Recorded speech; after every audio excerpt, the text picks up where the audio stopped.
మన ప్రభును రక్షకుడైన యేసుక్రీస్తు నామములో ఈ ఆదివారపు ఆరాధనలో పాల్గొన్న దేని బిడ్డల అందరికీ నా ప్రత్యేక వందనాలను తెలియజేస్తున్నాను. ఈరోజు దేని యొక్క వాక్య ధ్యానాంశంలో నేనైతే అనే తీర్మానం ఏ విషయంలో చేయాలి, నేనైతే అనే తీర్మానం ఏ విషయంలో చేయాలి అనే అంశం గురించి మనం కొన్ని మాటలు మనం ధ్యానం చేద్దాం. గలతీ రాసిన పత్రిక 2వ అధ్యాయము 19వ వచనం.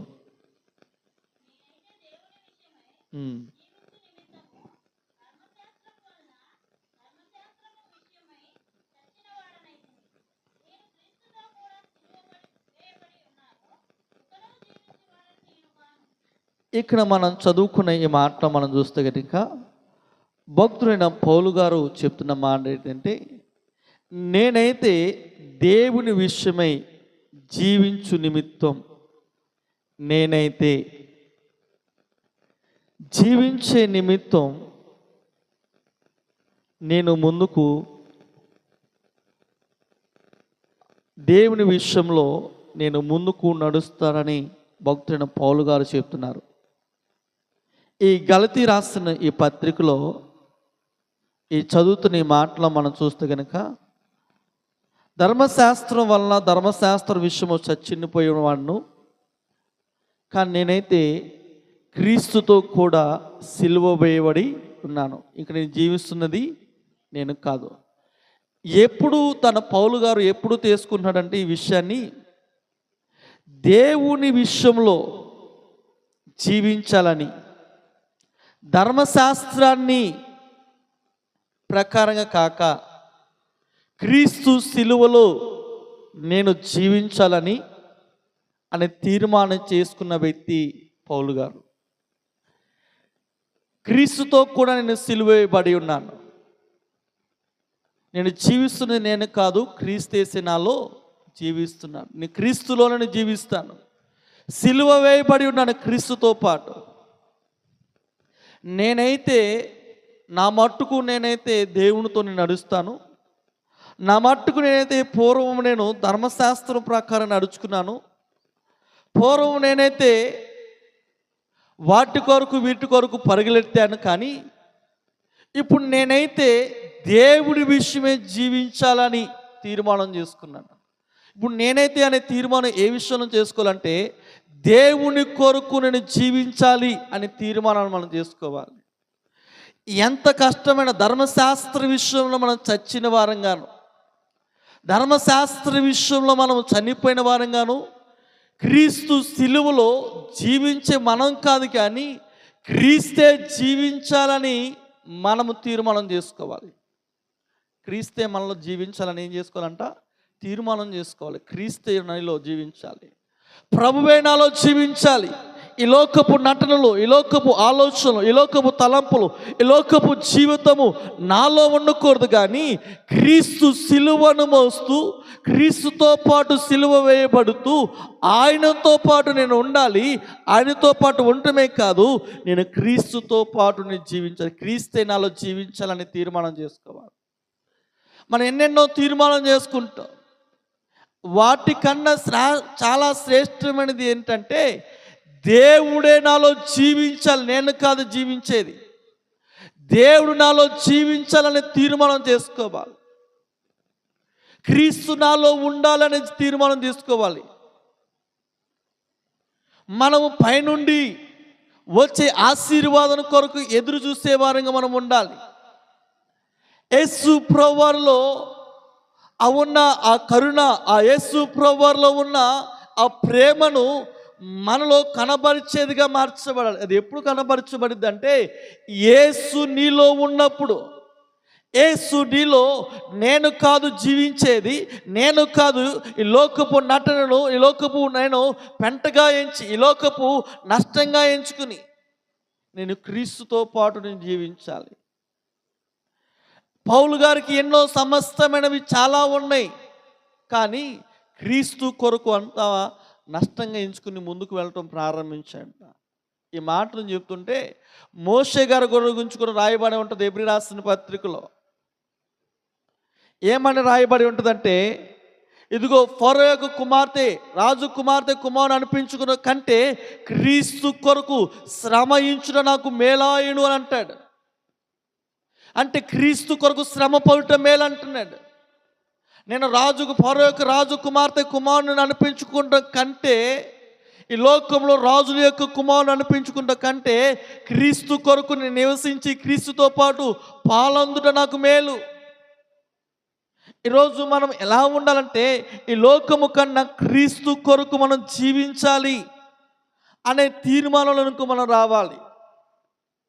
క్రీస్తు నాలో జీవించాలండి, క్రీస్తుతో పాటు నేను ఉండాలండి అని ఎప్పుడైతే మనం అనుకుంటామో, దేవుడు మనల్ని ఏం చేస్తుంటే ముందుకు నడిపించడం ప్రారంభిస్తాడు.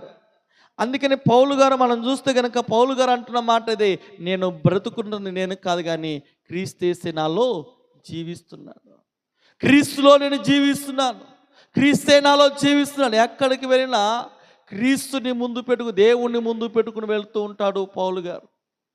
రోజు మనం ఎలా ఉండాలంట, దేవుణ్ణి మనం ముందుకు పెట్టుకుని వెళ్ళాలి. ఎందుకో తెలుసా, నేను కాదు జీవించేది, క్రీస్తును మనం మహిమపరచాలి. ఎక్కడికి వెళ్ళినా ఎవరిని మహిమపరచాలంటే దేవుణ్ణి మహిమపరిచినప్పుడు దేవుడు కార్యాలు దేవుడు జరిగించడం ప్రారంభిస్తాడు. దేవునికి స్తోత్రం, హల్లెలూయా. ఈరోజు ఈ ఉదయకాల సమయంలో దేవుడు మనతో మాట్లాడుతున్న విషయం ఇదే.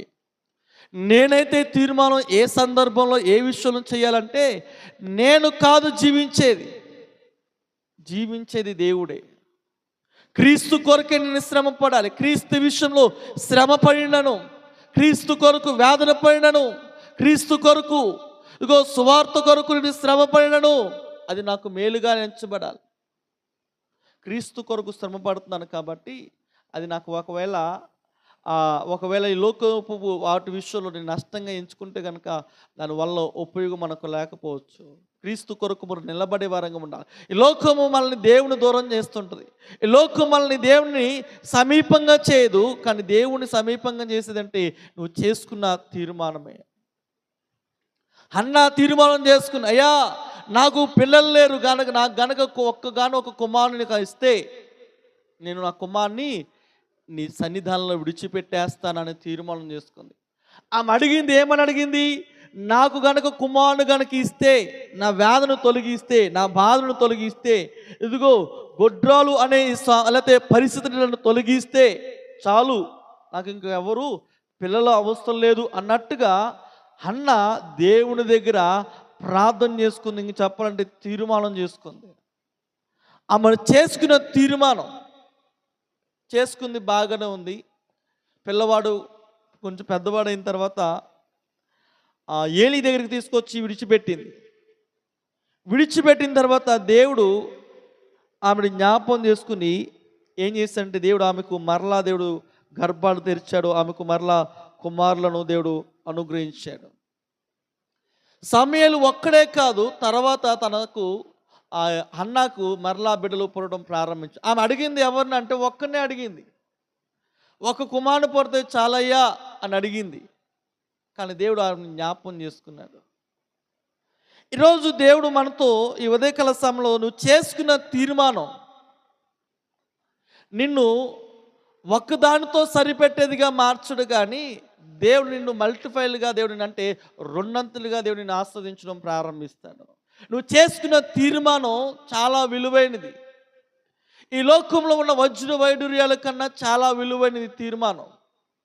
శూన్యంలో సృష్టిని చేసిన దేవుడు ఆయన మాట సెలవివ్వగా నీ జీవితంలో దేవుడు కార్యం చేయడం ప్రారంభిస్తాడు. మన జీవితము ఆశీర్వాదకరంగా దేవుడు నిలబెడతాం ప్రారంభిస్తాడు. కాబట్టి నేనైతే అనే మాట దేవుని విషయంలో మనం నిలబడితే కనుక, దేవుని అయ్యా నాలో నాలో ఉండండి అని ఎప్పుడైతే అంటామో దేవుడు ఖచ్చితంగా మనల్ని ఏం చేస్తాడంటే ముందుకు నడిపించడం ప్రారంభిస్తాడు. చూడండి, రాజుల మొదటి గ్రంథము 18వ అధ్యాయము 24వ వచనంలో మనం చూస్తే కనుక, రాజుల మొదటి గ్రంథము 18వ అధ్యాయము 24వ వచనంలో మనం చూస్తే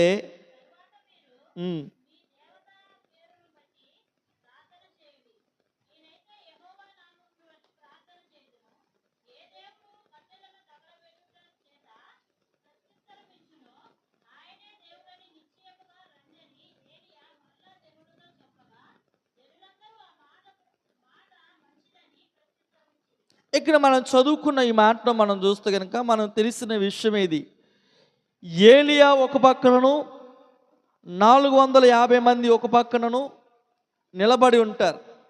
ఈ నిలబడినప్పుడు వారితో ఒక సవాలు చేస్తారు. అయ్యా, బలిపీఠం కట్టుకోండి, కట్టెలు పేర్చండి, బలి పశువును అర్పించండి, కానీ అగ్ని మాత్రం అంటించద్దు. మీ దేవతల్ని మీ దేవుని పూజించుకోండి, ఎప్పటి నుంచి పూజించుతారో పూజించుకోండి అని చెప్పి, నా మట్టుకు నేనైతే యెహోవా నామమును బట్టి ప్రార్థన చేదునని తీర్మానం చేసుకున్నాడంట. ఏం చేసుకోవాలి, మనం దేని విషయంలో చేయాలంట? రెండోదంటే, ఒకటి దేవుని విషయంలో జీవించాలని తీర్మానం చేసుకోవాలి. రెండోది ప్రార్థించుటలో మనం తీర్మానం చేసుకోవాలి. అది ఎంత కఠినమైన పరిస్థితులైనా సరే ప్రార్థించాలి అనే తీర్మానం మనం చేసుకోవాలి. మన జీవితాల్లో కఠినమైన పరిస్థితులు వస్తుంటాయి, కానీ మనం ఏది చేయకో మానకూడదు అంటే ప్రార్థన అనేది మానకూడదు. ప్రార్థించే అనే అనుభవాన్ని మానకూడదు. మనం ఏ సందర్భమైనా ప్రార్థించిన సమయం అనక అసమయం అనక ప్రార్థించడం మనం నేర్చుకోవాలి. ప్రార్థన మనం ప్రార్థించటంలో తీర్మానం చేసుకోవాలి. అయ్యా, నేను మోకరించి నేను ప్రార్థిస్తాను, వ్యక్తిగతంగా నేను ప్రార్థిస్తాను, సమాజంగా నేను ప్రార్థిస్తాను. అయ్యా, ఎక్కడికి వెళ్ళినాను, ఏ సమయంలో నేను ప్రార్థిస్తానని తీర్మానం చేసుకున్నాను, ఆ సమయంలో నేను ప్రార్థిస్తాననే తీర్మానంలో మనం నిలబడాలి రోజు. అందుకని ఏలియా అంటాడు, అయ్యా, మీరైతే మీ దేవతను మీరు పూజించుకోండి, నా మట్టుకు నేనైతే యెహోవా నామములో ప్రార్థన చేసుకుంటానని తీర్మానం చేసుకున్నాను. ప్రార్థన చేసుకుంటాను నా దేవుని నామమును బట్టి, దేవుని నామమును బట్టి నేను ప్రార్థన చేస్తాను అని చెప్పడం ప్రారంభించాడు. ఎప్పుడైతే చెప్పాడో ఈ 450 మంది ఏం చేశారంటే, బయలు ప్రవక్తలు అందరూ ఏం చేస్తారంట, ఉదయకాలం అనుకుని సాయంత్రం కాలం వరకు వారు దేవుడి గురించి ప్రవచనాలు చేస్తున్నారు, ఆరాధిస్తున్నారు. ఏది చేసినా ఆకాశం నుండి అగ్ని దిగినానే రావట్లేదంట. సాయంకాలం నైవేద్యం సమయానికి పడద్రోబడిన బలిపీఠంను తిరిగి కట్టి బలిపశువును వధించి అక్కడ కందకం నిండేంత వరకు నీళ్లను పోవించి అప్పుడు ప్రార్థన చేస్తున్నాడు. ఏమంటాడండి, అయ్యా, నీవు ఉన్నావని నీ ప్రజలు గ్రహించినట్టుగా గొప్ప కార్యం జరిగించే అనగానే ఆకాశం నుండి అగ్ని దిగి వచ్చిందని. అంటే ఇక్కడ జరగటానికి కారణం అంటే, నేను ప్రార్థన చేస్తాను. ఎక్కడన్నాడు అంటే, ఎవరి మాట విని ప్రజల మధ్యలోకి వెళ్ళి నా మట్టుకు అయితే నా దేవుని ప్రార్థన చేసుకున్నాను, నా మట్టుకైతే యెహోవా నామములో ప్రార్థన చేస్తాను, నా మట్టుకైతే నేనైతే ప్రార్థన చేస్తాను, నా మట్టుకు నేను ప్రార్థన చేస్తాను. మీరు ఎవరిని చేస్తారో తెలియదు. ఈ ప్రజలు కూడా ఎలా ఉంటారంట, 2 తలంపుల మధ్య. అందుకని అంటాడు, 2 తలంపుల మధ్యలో ఉండి అటు సమాధానం చెప్పట్లేదు, ఇటు సమాధానం చెప్పట్లేదు, అలాగే మౌనంగా ఉన్నారు. ఈ మౌనంగా ఉండి వారు ఆలోచన చేస్తున్నారు, ఎవరు అగ్ని దిగి వస్తే వారు నమ్ముదామని. ఇటు ఉన్నారు, అటు ఉన్నారు, ఎటువైపు ఒక పక్కన లేకుండా పోయారు. అర్థం కాని పరిస్థితులు ఉన్నారు. కానీ వారు ఉదయ కాలం నుండి సాయంత్రం కాలం వరకు ఎన్ని చేసిన శరీరాన్ని కోసుకున్నాను, దేని వల్ల ఉపయోగం లేదు. ఎప్పుడైతే ఏలియా మోకరించి ప్రార్థన చేశాడో, తను చేసుకున్న తీర్మానం ఏదైతే ఉందో దేవుడు ఆలకించి అక్కడ అగ్ని దేవుడు అనుగ్రహించాడు. అగ్ని ఆ బలిపీఠమును ఆ బలి పశువును కాల్చివేసింది. కారణం ఏంటంటే తీర్మానం చేసుకుని ప్రార్థన చేయడం. ఏ విషయంలో మనం తీర్మానం చేసుకోవాలంటే, ప్రార్థిస్తాను, ఏ సందర్భమైన ఏ పరిస్థితి అయినను నేను ప్రార్థిస్తానని నేను తీర్మానం చేసుకోవాలి. ఈ ప్రార్థన బలమైనదిగా మార్చింది. ఈ ప్రార్థన నువ్వు చేసుకుని తీర్మానం చేసుకుని చేస్తున్నా మొదలు పెడుతున్నా ప్రార్థన చూశారు, అది చిన్నదైనను పెద్దదైనను సరే అది ఆశీర్వాదకరంగా మార్చబడింది. ఎబ్బేజ్ అంట ప్రార్థన చేస్తాడంట. ఎంత చిన్న ప్రార్థన. ఇజ్రాయేల్ దేవుని గురించి ఏమని ప్రార్థన చేస్తుంటే, అయ్యా, నీ హస్తం నాకు తోడుగా ఉండి నాకు దయచేయి, కీడు రాకుండా నన్ను తప్పించు, నా సరిహద్దులు పరిచయ అని ప్రార్థన చేస్తే, చిన్న ప్రార్థనే దేవుడు అతని మనవి ఆలకించి కార్యం చేయడం ప్రారంభించాడంట. అంటే ఎబ్బేజు చిన్న ప్రార్థనే చేశాడు. ఏంటో ప్రార్థన అంటే, చిన్న ప్రార్థనే, ఆశీర్వదించయ్యా, నీ హస్తం నాకు దయచేయని, కీడు రాకుండా నన్ను తప్పించు అని ప్రార్థన చేశాడు. అంతే. ఆ ప్రార్థనకు దేవుడు ఏం చేశాడు, తీర్మానంతో కలిగి నువ్వు చిన్న ప్రార్థన చేసినా అది నీకు బలమైనదిగా దేవుడు చేయడం ప్రారంభిస్తాడు. చిన్న ప్రార్థనే మన స్థితిని మార్చేదిగా మార్చబడింది. ఎబ్బేజు అనగా అర్థం ఏంటంటే వేదన. ఆ తల్లి అని చెప్పింది ఏమంటే, వేదనతో ఇతని కంటిని కాబట్టి ఇతనికి ఎబ్బేజు అని పేరు పెట్టిందంట. ఏం పేరు పెట్టిందంట తల్లి? ఎబ్బేజు. ఈ ఎబ్బేజు అందరూ అనుకుంటున్నారంట, అయ్యా అరే నువ్వు ఏ పని చేసినా కలిసి రాదు అని అంటుంటే తట్టుకోలేక ఇజ్రాయేల్ దేవుని దగ్గరికి వచ్చి ప్రార్థన చేశారంట, అయ్యా కీడు రాకుండా నన్ను తప్పించయ్యా, నీ హస్తం నాకు తోడుగా ఉండదా ఇచ్చేయి, నా సరిహద్దును విశాలపరచు, నా పరిస్థితులు మార్చు, నా స్థితిని మార్చు అని ఏమైతే మనవి చేశాడో ఆ మనవి ఆలకించిన దేవుడు ఏం చేశాడంటే, అతడు చేసిన మనవి ఆలకించి అతని దేవుడు ఆస్వాదించాడంట. అందరూ అంటున్నారంట, అరే నువ్వు వేదనయ్యరా, నువ్వు వేదన పుత్రుడురా, నువ్వు వేదనకు కారకుడురా, అరే నువ్వు వస్తే ఏది మాకు కలిసి రాదురా, నువ్వు ఉంటే మాకు ఏది రాదురా అన్నట్టుగా ఎబ్బేజు గురించి చెప్పడం ప్రారంభించారంట. చెప్పిన తర్వాత అతడు తట్టుకోలేక ప్రార్థన చేశాడు తీర్మానంతో. దేవుడు ఆలకించాడు. ఒక రాజు ఉన్నాడు హిజ్కియా. యెషయా వచ్చి చెప్తాడు, అయ్యా నువ్వు ఇంకా చనిపోతావు, నీ ఇంటిని చక్కబరుచుకో అంటే గోడ వైపు తిరిగి ప్రార్థన చేసుకున్నాడు. ఏమని?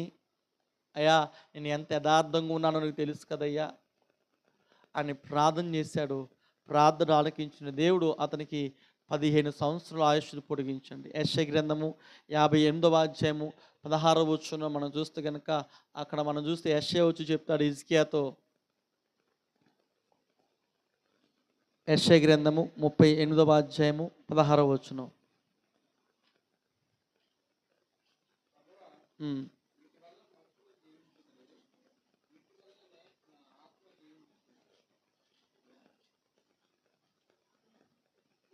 38వ అధ్యాయము 16వ వచనం.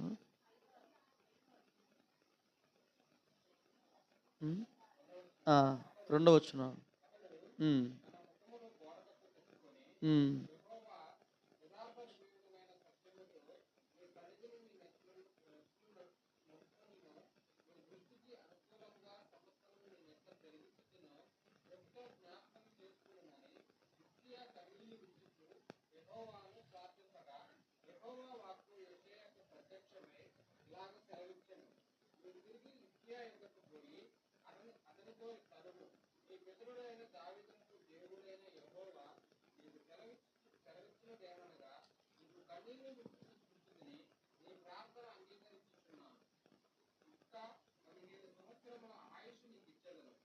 ఇక్కడ మనం చదువుకున్న మాటలు ఎప్పుడైతే గోడ వైపు తిరిగి నేను ఎంత యథార్థంగా ఉన్నానో నీకు తెలుసు కదయ్యా, ఎంత సత్యవంతుడుగాను నీ సన్నిధిలో నడుచుకుంటున్నాను, నీ దృష్టికి అనుకూలంగాను సమస్తం నేను ఎట్లా జరిగించుతును, ఒక్కసారి నీ కృపతో నన్ను జ్ఞాపకం చేసుకో. మరణ పడకలో నుండి ప్రార్థన చేసిన హిజ్కియా ప్రార్థన ఆలకించి ఎన్ని సంవత్సరాలు ఆయుష్ పొడిగించబడిందంట?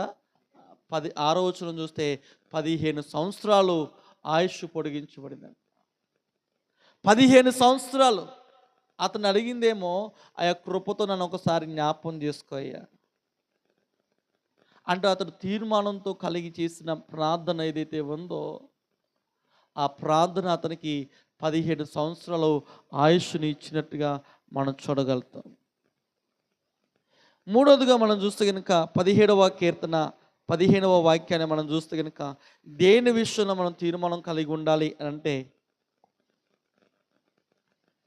17వ కీర్తన 15వ వాక్యాన్ని మనం చూస్తే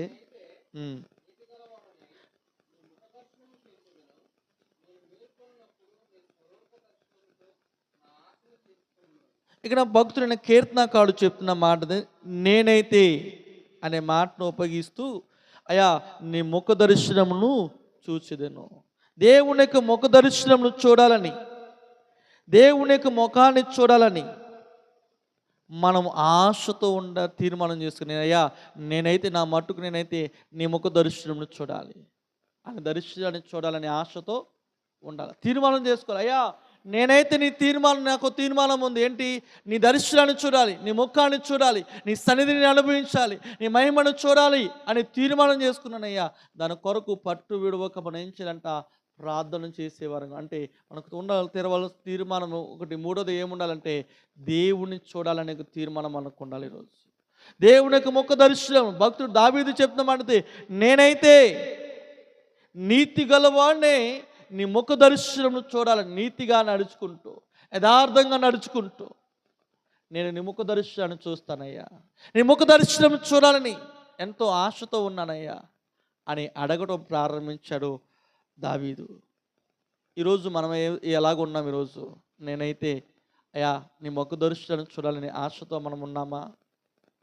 దేవుని యొక్క సన్నిధిని అనుభవించాలని ఆశతో మనం ఉన్నామా? అన్న ముఖ దర్శనం చూసిన తర్వాత మనము తేజోమయంగా మార్చబడతాం. దేవుని యొక్క మహిమ మన మీద దిగి రావడం ప్రారంభించింది. ఆయన ముఖ దర్శనంలో ఉన్న ప్రకాశం మనకి అడ్డుకోవడం ప్రారంభించింది. ఆయన మహిమలో ఉన్న ఆయన మహిమ తేజస్సు మన మీదకి దిగి వచ్చి ఆ ముఖములో ఉన్న తేజస్సు మనకు దేవుడు అనుగ్రహించడం ప్రారంభిస్తాడు. అందుకని దావీదుకు తీర్మానం ఏంటంటే, నేనైతే నీతి గలవాడుగా నడుచుకుంటూ నీ ముఖ దర్శనాన్ని చూస్తానయ్యా. మోషే కూడా అంటాడయ్యా, నా మట్టుకు నేనైతే నిన్ను చూడాలని ఆశపడుతున్నాను అని అంటే, దేవుడు అంటాడయ్యా నువ్వైతే నన్ను చూడలేవు, కానీ నా వెనక పాస్తును చూస్తావు. నా హస్తం నా చెయ్యి బండ సందులో ఉండి నా చేయి చాపుతాను, నన్ను మాత్రం చూడలేవు, కానీ నా వెనుపాస్తమును చూడగలుగుతావు అని చెప్పడం ప్రారంభించాడు. అంటే ఈరోజు మనం ఎలా ఉండాలి అంటే, దేవుని చూడాలనే తీర్మానం కలిగి ఉండాలి. అయ్యా నేను చూడాలి నీ ముఖ దర్శనం, నీ ముఖాన్ని నేను చూడాలి అని ఆశతో నువ్వు ఉంటే కనుక ఖచ్చితంగా ఆయనను మనం చూడగలుగుతాం. ఆయన ముఖాన్ని మనం చూడగలుగుతాం, ఆయన తేజస్సును మనం చూడగలుగుతాం. వర్ణించలేని ఆయన ముఖమును ఊహకు మించినదిగా దేవుడు చేయడం ప్రారంభిస్తాడు. ఇంకా మనం చూస్తే కనుక నాలుగోదిగా మనం చూస్తే 52వ కీర్తన 8వ వాక్యాన్ని మనం చూస్తే ఆడ కీర్తన అక్కడ అంటాడు,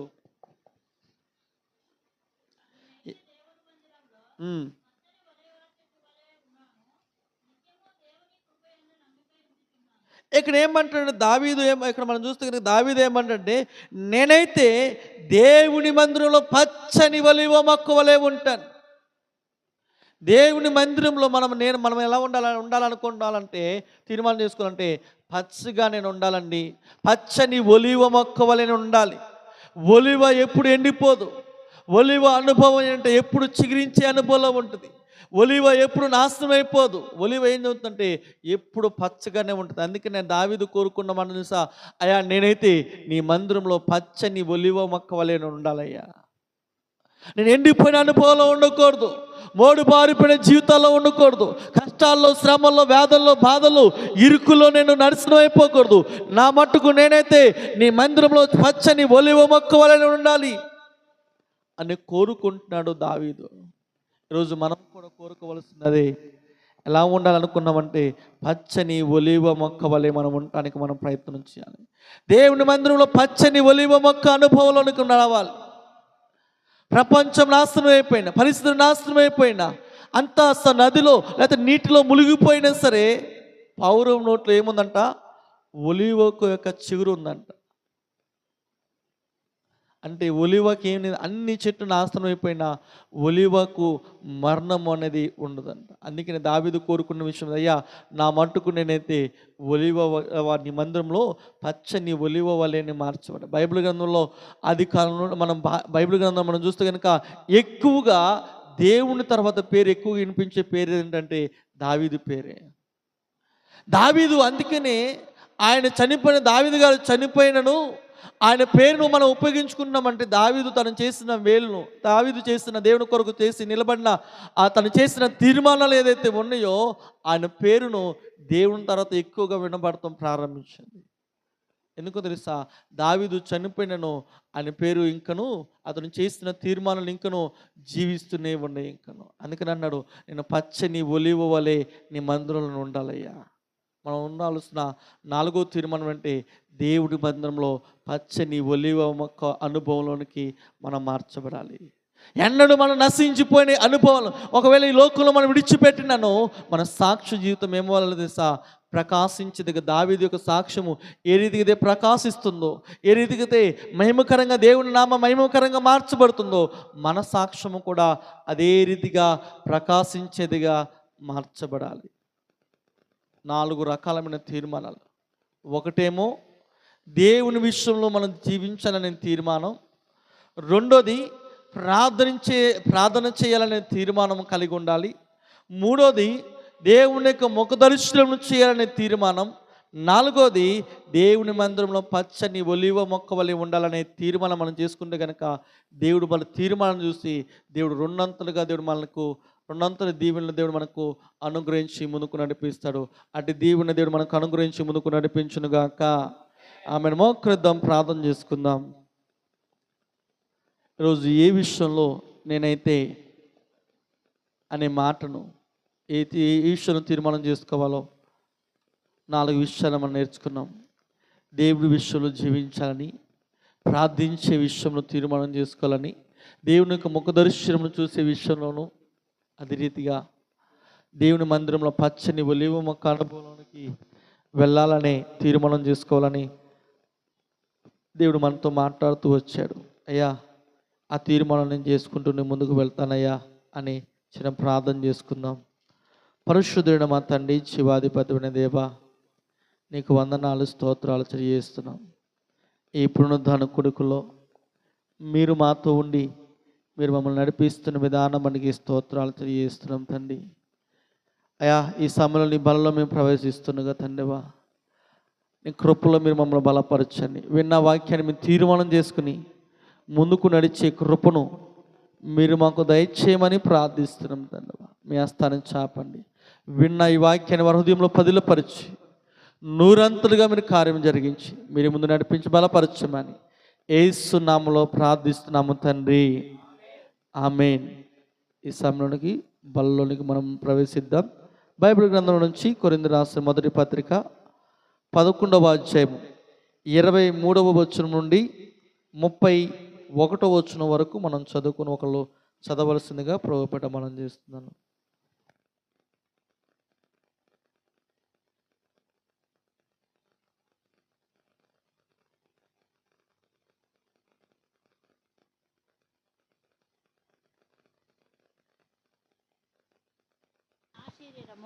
నన్ను జ్ఞాపకము చేసుకొనుటకై దీన్ని చేయుడని చెప్పాను.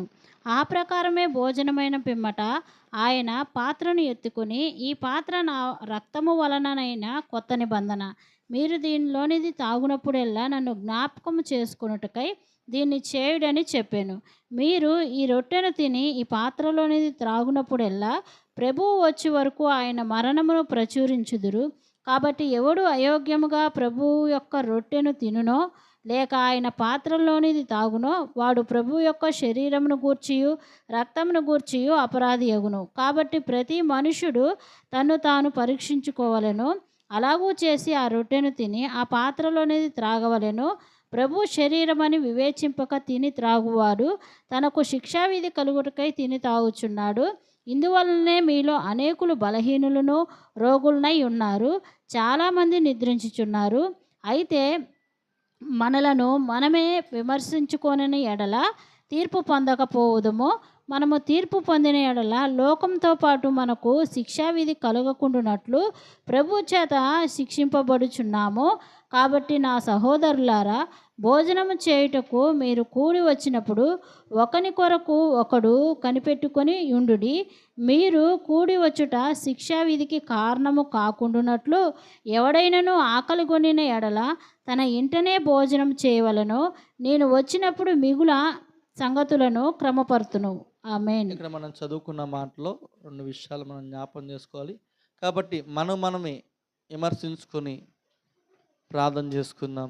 ఎవరు అయోగ్యంగా అనే శరీరమును రక్తాన్ని మనం పానం చేయకూడదు.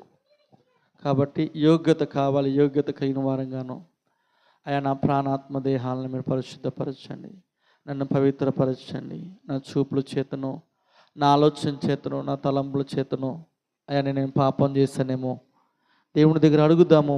అయ్యా నన్ను విడిపించండి అయ్యా అని దేవుని దగ్గర అడుగుతూ పశ్చాత్తాప మనసుతో కొన్ని నిమిషాలు